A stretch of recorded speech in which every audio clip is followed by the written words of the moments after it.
여러분 안녕하십니까? 사과콜라TV입니다. 여기는 로얄 후지 밭입니다. 상당히 세력이 상당히 강하면서 착과량은 상당히 좋습니다. 자리자리마다 요소마다 다 착과된 상황을 우리가 볼 수 있겠습니다. 현재 이 탄저병도 없이 과피에 착색 발현이 살짝 나타나고 있습니다. 세력이 다소 안정된 그런 가수원에서는 진작부터 착색이 많이 나타나고 있다 이렇게 보시면 되겠습니다. 금년도는 홍도에 탄저병이 엄청 심했습니다.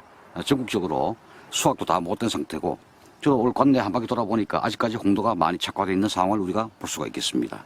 원래 홍도에 탄저가 많았기 때문에 다른 품종에도 그 여파가 나타나고 있다. 시라노 골드나 홍옥 이런 탄저 감수 품종에도 탄저병이 상당히 많이 보이고 있습니다.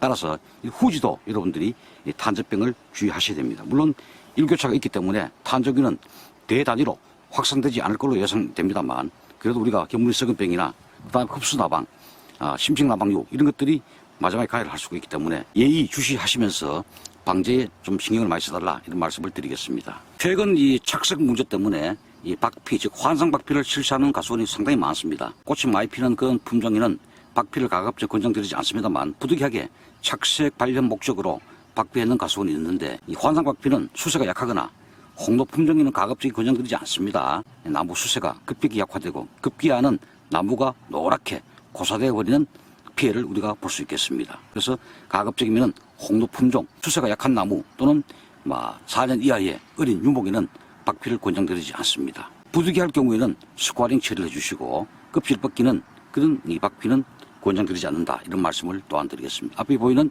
후지는 수세가 원체 강하다 보니까 착색 목적을 위해서 7월 말경에 박피한 모습을 우리가 볼 수 있겠습니다. 전국적으로 후지 품종에 상당히 갈반병 현상이 많이 나타나고 있습니다. 물론 방제를 열심히 하셨음에도 불구하고 갈반병 현상이 상당히 많이 보이고 있습니다. 주로 수관이 복잡한 부분은 많죠.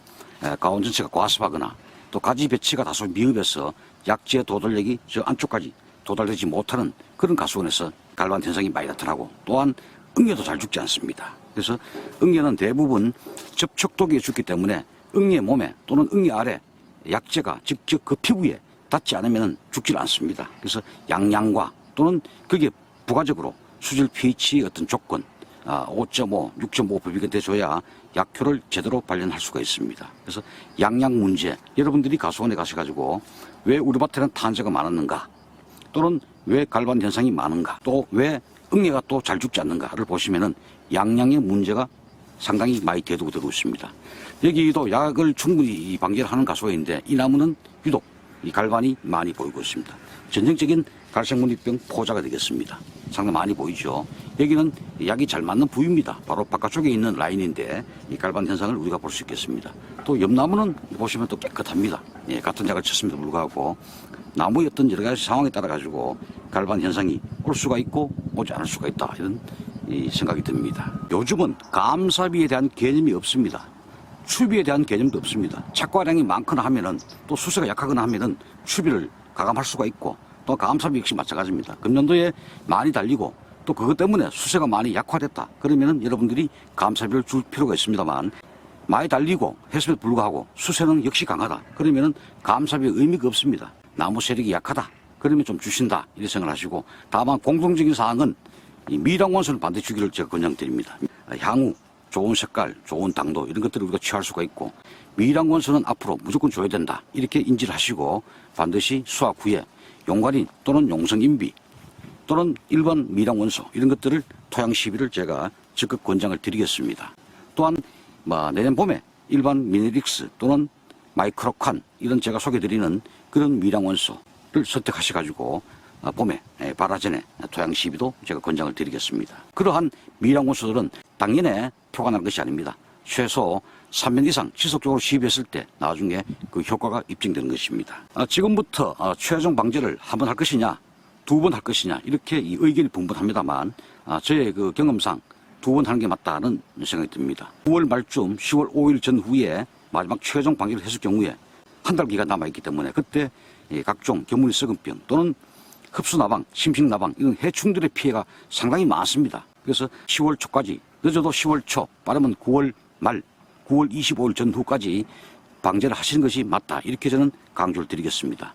아울러서 칼슘은 대부분 7월 하순까지 70% 이상 칼슘을 요구를 합니다. 이 사과나무가.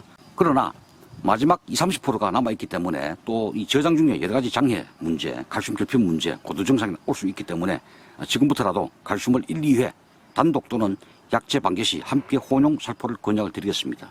또한 착색제가 필요하신 그런 가수원에서는 지금부터 인상가리 또는 브리오 또는 피팅골드 이런 제품을 한번 치시고 나중에 열매 과피에 착색이 상당히 들거든 그때 안토신 골드라든지 기타 착색제를 살포하도록 제가 말씀을 드리겠습니다. 도장지 제거 작업도 지금부터 슬슬 하시면 되겠습니다. 저렇게 상단부에 직립성 도장지가 상당히 많습니다. 저런 부분부터 서서히 제거를 하시고 특히 이 안쪽 부분에 햇빛이 많이 들지 못하기 때문에 저쪽 부분도 제거를 하시고 나머지 그 다음에 이쪽 부분에 수입도 많죠. 이런 부분도 여러분들 제거하시면 되겠습니다. 너무 이렇게 결과적 운상에 있는 직립지는 가급적 제거하지 마시고 등 위의 직립지, 주간 상단부의 직립지, 그 다음에 이 나무 주간부에 있는 저 속에 있는 직립성 도장지 그런 것들을 제거를 하시면 되겠습니다. 특히 올해는 응애 때문에 고생하신 가수원이 상당히 많습니다. 그래서 제가 아바맥틴 성분의 아바킨 플러스 아크라마이트 또는 쇼크 또는 가네마이트 이런 것들을 같이 추가로 가용해서 방지해달라는 말씀을 많이 드렸고 잎의 앞면과 뒷면이 골고루 다 맞아야 응애가 죽습니다.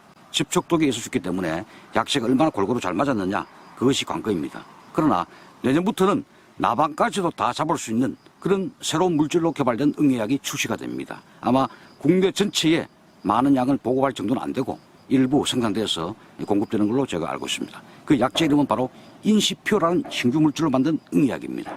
그래서 그 약재를 1, 2년간 실험을 해보니까 상당히 효과가 좋았다.